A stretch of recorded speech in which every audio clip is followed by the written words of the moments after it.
अब हम बात करेंगे शेप्स ऑफ ऑर्बिटल्स की, लेकिन उसको पढ़ने से पहले कुछ और बेसिक सी नॉलेज होनी चाहिए, तो जल्दी से उसको डिस्कस करते हैं। हमें पता है किसी भी एटम में सेंटर में होता है न्यूक्लियस, उसके बाहर होती हैं शेल्स जहां पे इलेक्ट्रॉन्स रिवॉल्व करते हैं।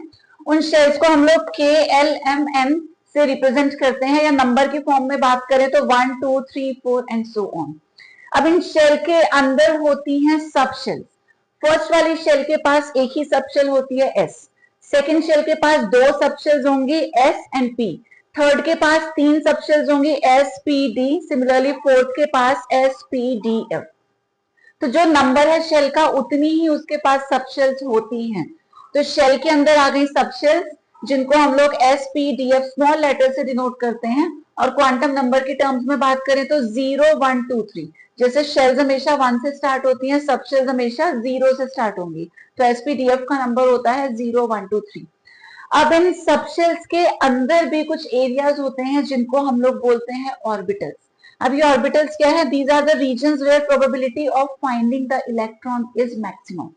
किसी भी एटम के अंदर, या कह लो किसी भी शेल में या सब शेल में, हर एक जगह पर इलेक्ट्रॉन हमेशा प्रेजेंट नहीं होता। कुछ ऐसे एरियाज होते हैं जहां पर इलेक्ट्रॉन के प्रेजेंट होने की प्रोबेबिलिटी बहुत ज्यादा होती है, कुछ में बहुत कम होती है। तो जहां जहां इलेक्ट्रॉन ऐसा कह लो फ्रिक्वेंटली विजिट करते हैं, ठीक है, जहां उनकी प्रोबेबिलिटी ज्यादा होती है, ऐसे एरियाज को हम लोग बोलते हैं ऑर्बिटल्स। अब जैसे एक नॉर्मल क्लासरूम की अगर हम बात करें, suppose this is a classroom. अब हमारे हिसाब से this classroom belongs to the students. जो भी स्टूडेंट्स यहाँ पर पढ़ते हैं, अगर हम पूछें कि where are the students found, तो हम बोलेंगे इस क्लासरूम के अंदर। लेकिन जब क्लास के अंदर जाकर के देखेंगे तो हर एक जगह पर इलेक्ट्रॉन्स नहीं होंगे। जनरली क्या होता है, स्टूडेंट नहीं होंगे हर एक जगह पे।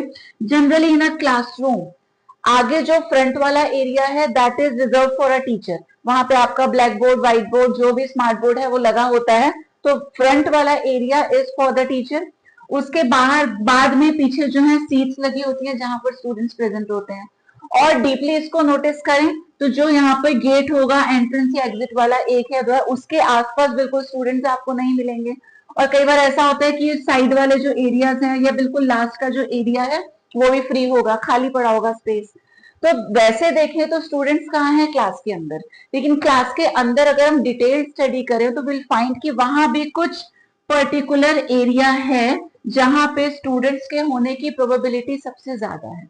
ऐसा नहीं कि स्टूडेंट्स बाकी जगह पे जाएंगे नहीं, जब काम पड़ेगा, जरूरत होगी, वो जाएंगे, टीचर वाले एरिया में भी जाएंगे, साइड्स वाले एरिया में भी जाएंगे, लेकिन मैक्सिमम प्रोबेबिलिटी सेंटर वाले एरिया में है। तो ऐसा ही एटम की सबशेल्स के अंदर होता है, तो वहां भी इलेक्ट्रॉन हर जगह हमेशा प्रेजेंट नहीं होता। कुछ एरियाज हैं जहां उनकी प्रोबेबिलिटी सबसे ज्यादा रहती है, तो ऐसे एरियाज को हम लोग बोलते हैं ऑर्बिटल्स। अब इन्हीं ऑर्बिटल के शेप्स की हमको बात करनी है।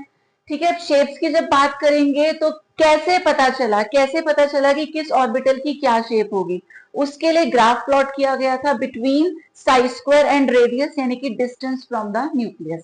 अब ये साई स्क्वायर क्या है हम लोग डिस्कस कर चुके हैं, ये होती है probability of finding the electron. तो जिन एरियाज में सबसे ज्यादा प्रोबेबिलिटी है ये हो गया साई स्क्वायर। और फिर हम डिस्टेंस के साथ बात करेंगे कि जैसे जैसे न्यूक्लियस से दूर जाएंगे तो इलेक्ट्रॉन के होने की प्रोबेबिलिटी ज्यादा होगी या कम होगी। तो अगर हम बात करें 1s की, 1s में ऐसा देखा गया कि जब न्यूक्लियस के पास में थे, उधर जाने में डिस्टेंस बढ़ रहा है, यहाँ पर हम न्यूक्लियस के पास में हैं, तो प्रोबेबिलिटी काफी हाई थी इलेक्ट्रॉन्स के होने की। अब जैसे ही हमने डिस्टेंस को थोड़ा सा बढ़ाया तो प्रोबेबिलिटी अचानक से कम हो गई, फिर फाइनली क्या हो गया? जीरो ही हो गई। तो इसका मतलब जैसे ये न्यूक्लियस है तो न्यूक्लियस के आसपास काफी ज्यादा प्रोबेबिलिटी होगी इलेक्ट्रॉन के होने की। अब ये इतने ढेर सारे इलेक्ट्रॉन्स नहीं है, इलेक्ट्रॉन क्योंकि कंटिन्यूसली मूव कर रहा है, तो यानी कि न्यूक्लियस के आसपास उसका मूवमेंट काफी ज्यादा है। थोड़ा सा दूर जाके देखेंगे तो कभी कभार इलेक्ट्रॉन हो सकता है जाएगा, बहुत रेयर केसेस में ऐसा होगा। तो जहां प्रोबेबिलिटी ज्यादा होती है उतने एरिया को हम बोलते हैं ऑर्बिटल। तो अगर एक बाउंड्री ड्रॉ करके देखें तो ये इस तरीके से स्फेरिकल शेप निकल के आती है। ऐसे ही 2s की अगर बात करें तो 2s में क्या हुआ, जब Sai square versus radius plot किया गया तो अगेन न्यूक्लियस के पास में देखा गया प्रोबेबिलिटी वाज वेरी हाई। थोड़ा सा डिस्टेंस को बढ़ाया तो प्रोबेबिलिटी सडनली बिल्कुल कम होके लगभग जीरो हो गई। जीरो होने के बाद फिर से राइज हुई, एक पीक पे गई, उसके बाद फिर से डिक्रीज हो गई। तो यानी कि पहले मैक्सिमम थी, जीरो हुई, फिर एक बार बढ़ी और फिर उसके बाद जीरो के बराबर हो गई। तो 2s के केस में क्या हुआ, न्यूक्लियस के आसपास इलेक्ट्रॉन्स देखे गए, काफी ज्यादा उनका प्रेजेंस था। फिर थोड़े डिस्टेंस के बाद एकदम से प्रोबेबिलिटी लगभग 0 के बराबर हो गई। उसके बाद फिर डिस्टेंस जब बढ़ा तो वहां फिर से इलेक्ट्रॉन्स दिखाई दिए इस तरीके से, ठीक है। अब बाउंड्री ड्रॉ करेंगे तो ये भी कैसा निकल के आया, 2s पे जो निकला वो स्फेरिकल है, लेकिन इसके बीच में एक ऐसा स्पेस आया जहां पे इलेक्ट्रॉन के प्रोबेबिलिटी के चांसेस, मतलब इलेक्ट्रॉन के होने के चांसेस जो थे वो लगभग ना के बराबर थे, नहीं थे इलेक्ट्रॉन्स प्रेजेंट। तो ऐसे एरियाज जो होते हैं जहां पे इलेक्ट्रॉन्स नहीं होते, जहां प्रोबेबिलिटी बहुत कम या ना के बराबर होती है, इनको हम लोग बोल देते हैं नोड्स। तो 1s के केस में कोई नोड नहीं है बिकॉज न्यूक्लियस के चारों तरफ इलेक्ट्रॉन्स रहते हैं, इस तरीके से उसका डायग्राम बनता है। लेकिन 2s के केस में न्यूक्लियस के आसपास रहेंगे, फिर से एक बार देखते हैं, न्यूक्लियस के आसपास रहेंगे, फिर थोड़ा सा गैप आ जाता है, उसके बाद फिर से इलेक्ट्रॉन की प्रोबेबिलिटी होती है। तो ये जो बीच का फ्री वाला गैप है ये हो जाएगी उसकी नोड।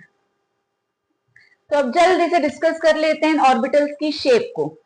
तो जो s होता है, s के पास एक सिंगल ऑर्बिटल होता है and the shape is spherical. ऐसा देखा गया कि न्यूक्लियस के अराउंड प्रोबेबिलिटी बहुत ज्यादा रहती है, तो बाउंड्री ड्रॉ करने पे वो स्फेरिकल जैसा निकल के आता है। तो s orbital is always spherical in shape. लेकिन अगर p की बात करें, p के केस में हमको पता है there are 3 orbitals, px, py and pz, ठीक है। तो इनको 3 एक्सिस के अराउंड ड्रॉ करना पड़ेगा और इनकी जो शेप होती है वो होती है डम्बल। जैसे डम्बल जिम वगैरह में आपने देखा होगा ना, वैसी ही कुछ शेप होती है। 2 इसमें लोब्स होते हैं, ठीक है। पहले एक चीज आप याद रखना, एक्स, वाई और जेड।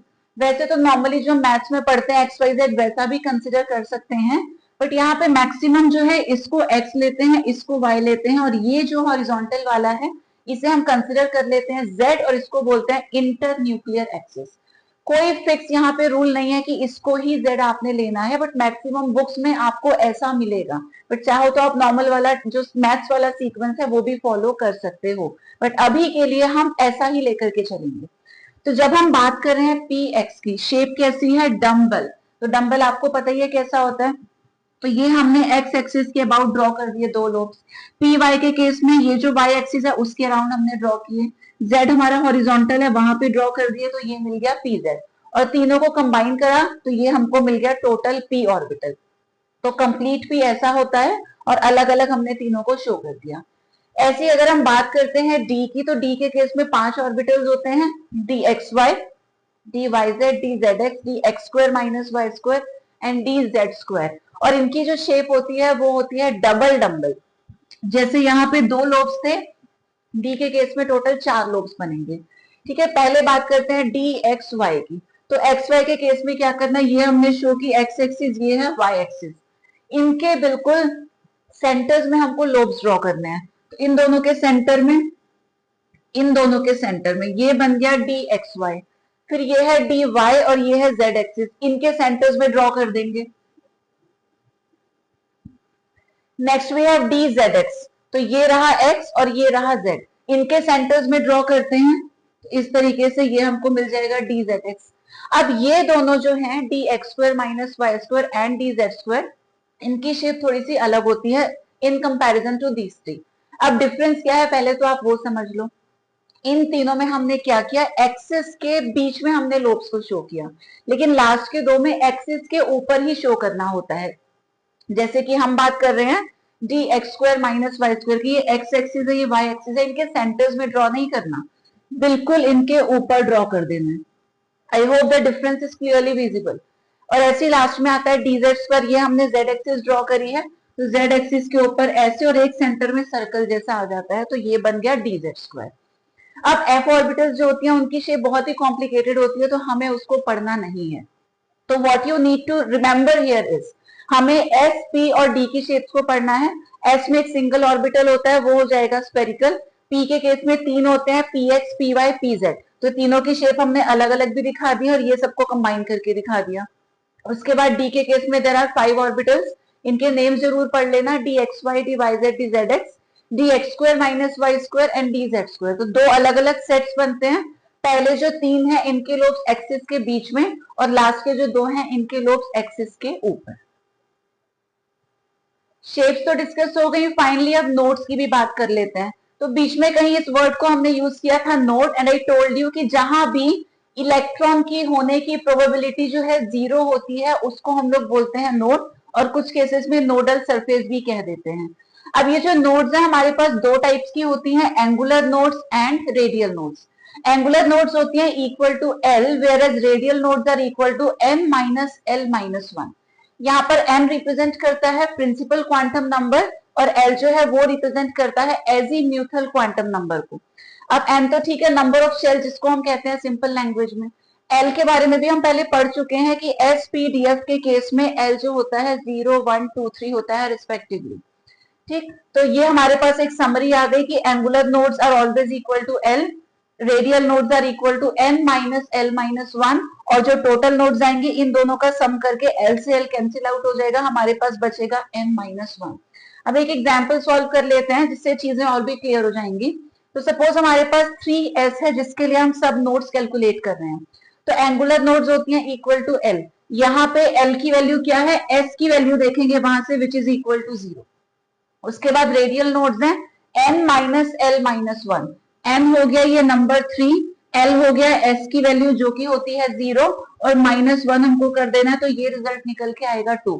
और टोटल नोड्स कितनी हो जाएंगे, या तो इस फॉर्मूला को यूज कर लेंगे एन माइनस वन यानी कि 3 माइनस वन 2, या इन दोनों को ऐड करके निकाल लेंगे। कैसे भी आप सॉल्व करो रिजल्ट आपको 2 ही मिलना है।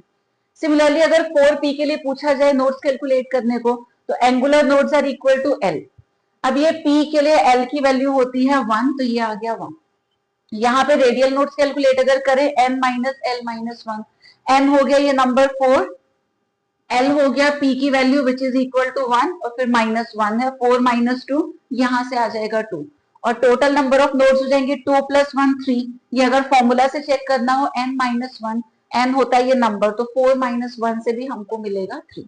तो बस ये आपको याद रखना है, दो टाइप की नोड्स हैं, angular radial, angular equal to L, radial is equal to N minus L minus one.